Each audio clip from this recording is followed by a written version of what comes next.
Good thing as I go to be put to show see a pipe. Claron in a post out take a thing as that cool, Minya be them yabe mama. Lower the pond because sequential jail. Dina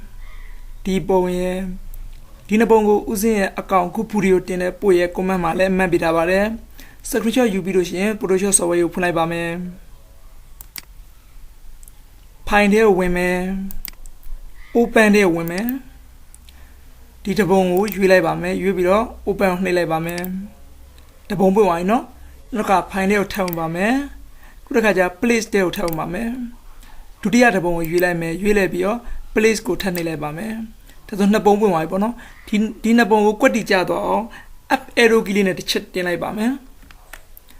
What did you do? And I call it by me. Other than my Sundulu, you don't know. Sundulu, you brought the bone and a chilaba. Keep walk on the levy, speak out and a pirame, go handle it, bola come at the conclusion, no? You don't deem young man, a young man. The two bog also ma, good man moved as you know, and I was on the check labor man. Clearly be all the ma, brass bono, bread hair whenever was in a black woman, when I be all the brass mouse and all. Cycle of thin it, no, I don't the brass cycle, the sailor go beyond our man.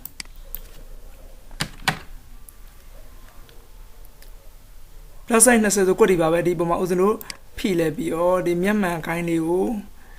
black lane a gloomy piece of lime, no.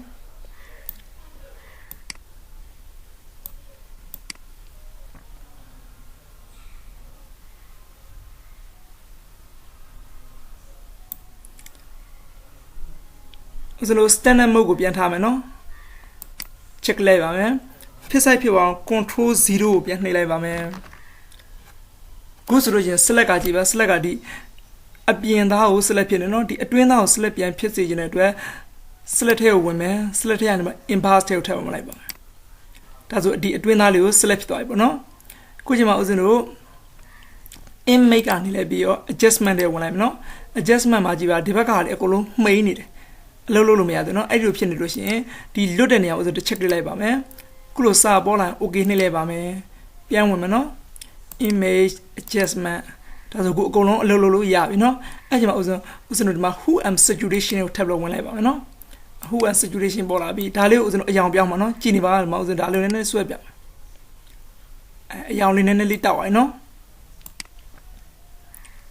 The type is so here, okay, labor, that's why me manly a young piano be. Control D so select Palame. That's what I am, Yamalio, young beyond Baby. Kudaka, Zabinu, Demi, Jinsy Bow, Bongo Pay Mama. I do a gens of the quick selection to a Utah man. Yeah, when there will be a quick selection to a Utah man. Psycho or the Machilabano, the Laos of Genie, the Lao Sanga of Libertalamano.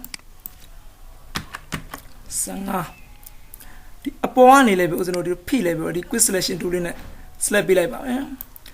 Loan in any little tap people the keyboard and a chick good night, man. Nay labor, manelli loan in a tablet, no? In a counting a loony there, that is Nelly, loony a tiny labor. Yababi, Ian Titija, people Malone. The now, good love people in the Bamachiva, match and my mass boy, my polish, the window there, window there, when I build my mass go, the man, a man chich labor. That's a mass ball, I know. Mass ball, I come. Machiba, the upon a holiday or the baglio to check labor, no? Kulumu Pito, no? I do Pito come out, no? Mass at go town, claim, no? The my mass as a sheet, I do check labor, man. Kulumu, Pogli Pola. Adima Aboman was Zunduli. Zundulis were the bone chelava, so the Mazundu Yutama Yuta the bone and then check, no? And I check it as Zundunemono. Spiva yellow, Shulava, the Mashuya, no?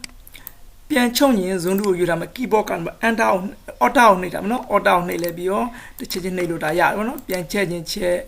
Collogian Roya, no, Spiva Logian, Spiva, Polebi, or the Luckily Logian, the Mushuya, no.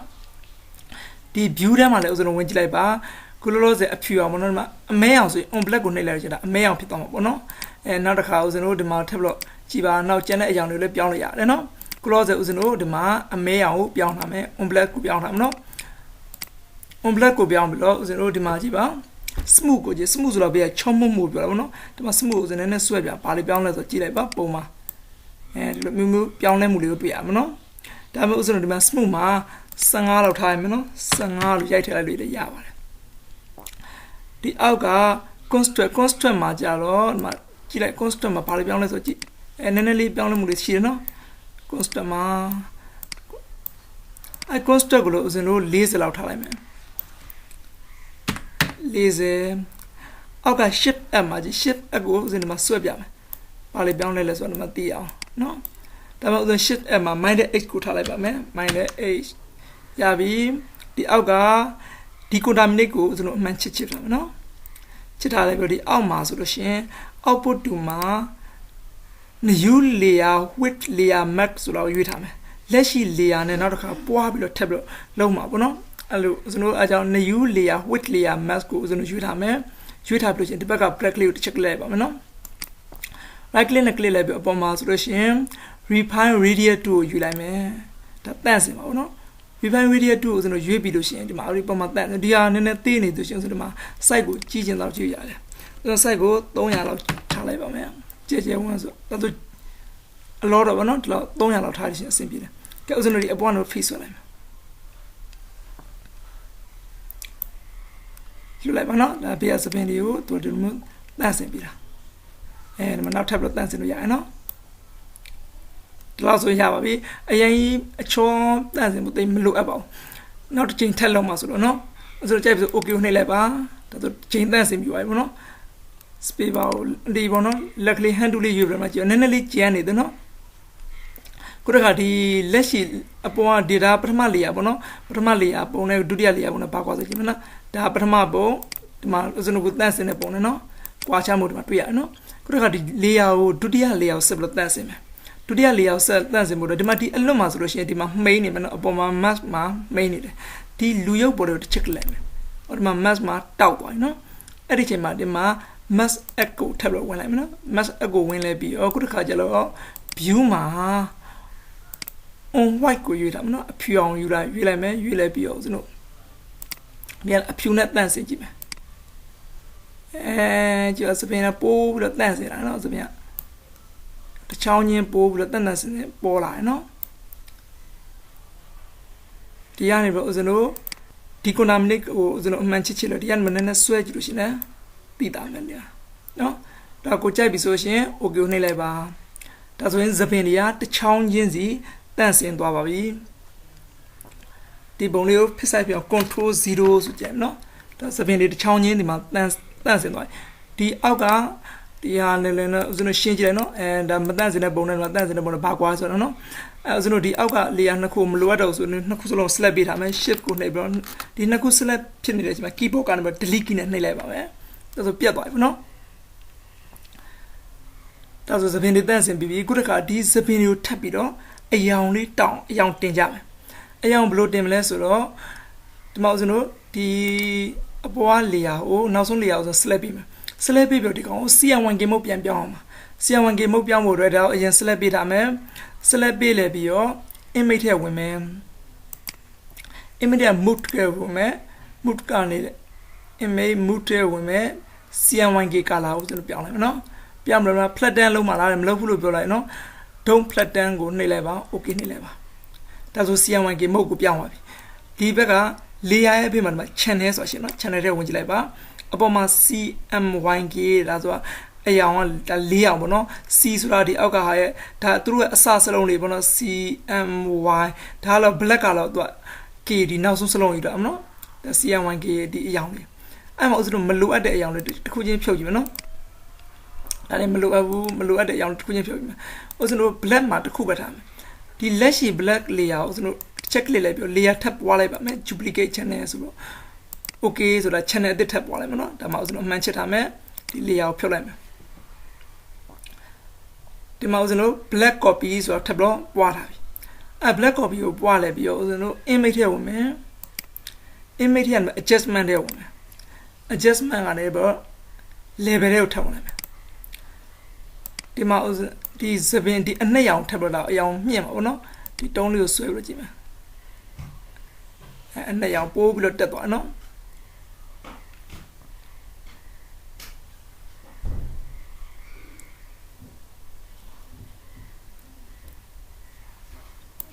ဒါဆိုအနှစ်ရောင်ရပါပြီ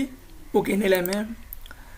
ဒီရှေ့လေးတွေကနည်းနည်းလေးဒါလေးကိုပါကိုကဥစဉ်အနက်ကလေးကိုပဲကျန်းစီကြဒီမျက်လုံးတွေကိုမပါစေကျန်းတဲ့ခါလေးဥစဉ်လိုက်ဖြတ်ပြင်မယ်ဖြတ်ဖို့အတွက်ဥစဉ် brush ဒီမှာကအဖြူအောင်အရင်ရွေးထားမယ်နော်ဖိုးကောင်ကအဖြူအောင်ရွေးထားမယ်ဒီမှာအကဲအနှစ်အောင်ဆိုဒီမှာကြည့်ပါဒီမှာပြောင်းရအောင်ဒီဖိုးကောင်ကအဖြူအောင်ဖြစ်နေရမယ်အဖြူအောင်ဖြစ်တယ်မှာဥစဉ် brush ကိုဝင်လိုက်မယ် brush ကို check ကြည့်တော့ brush 2နဲ့ဝင်လိုက်မယ်ဝင်လိုက်ပြီးတော့ဒီမှာ20ဆိုသေးနေသေးတယ် site ကိုနည်းနည်းလေးကြည့်လိုက်မယ်ဒီလောက်ဆိုအဆင်ပြေနော်အဲ့ဒါဥစဉ်တို့ဒီအဖြူလေးမဆိုင်တဲ့အဖြူလေးကိုလိုက်ပြီးတော့ဖြတ်ပလိုက်ပါမယ်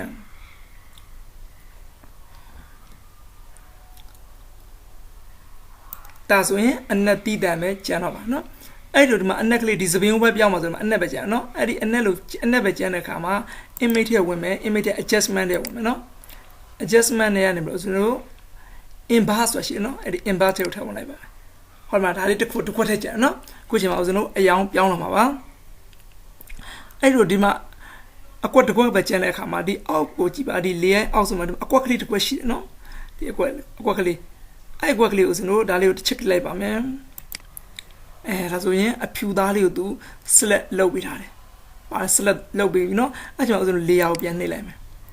layer ကိုပြန်နှိပ်ပြီးဒီအပေါ်က layer ကိုစနိုးပြန်ရွေးထားလိုက်မယ်ဒါဆိုရင်စပင်လေးကိုပဲတည်တန်း select ဖြစ်သွားပါပြီအဲ့လို select ဖြစ်တဲ့အချိန်မှာ image ထဲဝင်မယ် adjustment ထဲဝင်မယ်ခုနတိုင်းမှာဥစဉ်တို့ who am saturation ကနေပြီးအယောင်ဝင်ပြောင်းမယ်။အော်ပြီးဒီမှာဥစဉ်တို့အယောင်လေးထည့်ပြီးကြည့်မယ်။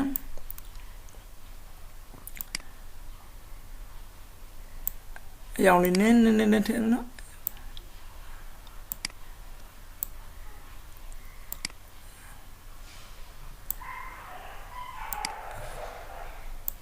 ဒါဆိုရင်စပင်တွေကပိုးပြီးတော့နှက်လာတာတွေ့ရမှာနော်။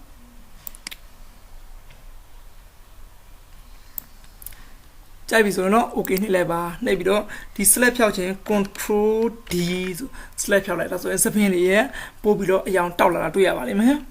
ခုတစ်ခါဒီ model ပုံလေးကိုစက်ကလေးကိုမော့ခြင်းတယ်ပေါ့နော်စက်ကလေးမော့အောင်ဘယ်လိုလုပ်မလဲဆိုရှင်ဥစဉ်တော့ဒီအရင် model layout မှာ select ပေးထားမှာနော် select ပေးလဲပြီးတော့ edit ထဲဝင်မယ် edit ထဲကနေလဲပြီးတော့ဒီမှာဆိုလို့ရှင်pepper watt ဆိုရှိနော်အ pepper watt ကိုတစ်ချက်လိုက်ပါမယ်ဒီ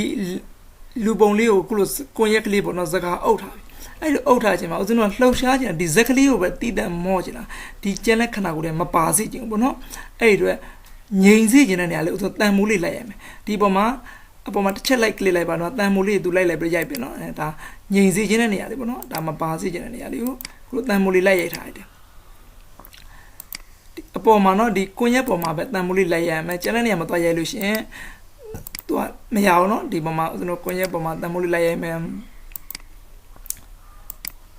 ဒီနောက်ဆုံးဟာပေါ်မှာတန်မိုးရိုက်နော်ရိုက်ပြီးတဲ့အခါမှာဒီမှာနောက်ဆုံးဟာတန်မိုးကြီးနောက်ဆုံးရိုက်ထားတဲ့ဟာတွေကအခုလိုအကွက်ကလေးပြအဲ့ဒီမှာ keyboard က enter alt key ကိုနှိပ်တာနော် alt key ကိုနှိပ်အခုလိုမျိုးခွင်းလေးပြတယ်အဲ့လိုခွင်းလေးပြတဲ့အခါဒီလူပုံလေးကိုလိုချင်တဲ့ကလေးတွေကိုလိုဆွဲလို့ရတယ်နော်စကလေးမော့သွားပြီဒါကြိုက်ပြီဆို keyboard က enter ခေါက်လိုက်ပါမယ်ဒါဆိုကောင်လေးပုံကစမော့သွားပါပြီဥစ္စာဒီပုံလေးကိုသိမ်းတော့မယ်သိမ်းဖို့အတွက် file လေးဝင်မယ် file လေးရတော့ save ကိုနှိပ်ပေါ့နော်save မှာဥစဉ်တို့လောလောဆယ်တရားကို Photoshop format PSD နဲ့ပဲပေးသိမ်းမယ်ပေါ့နော်ဒါတော့ Lansan 7လို့ပဲရေးလိုက်မယ် Lansan 7ပေါ့နော်ဥစဉ်တို့အောက်မှာတော့ PSD format နဲ့သိမ်းမယ် Photoshop format ပေါ့နော်ပြီးလို့ရှိရင် save ကိုနှိပ်လိုက်ပါ okay နှိပ်လိုက်ပါဒါနောက်နေကြမှာပြန်သုံးမှာပေါ့နော်ခုသင်ခန်းစာကိုတော့ဒီမှာပဲရှင်းထားလိုက်ပါမယ်နောက်နေကြမှာသင်ခန်းစာ8ကိုဆက်လက်သင်ကြားပေးပါမယ်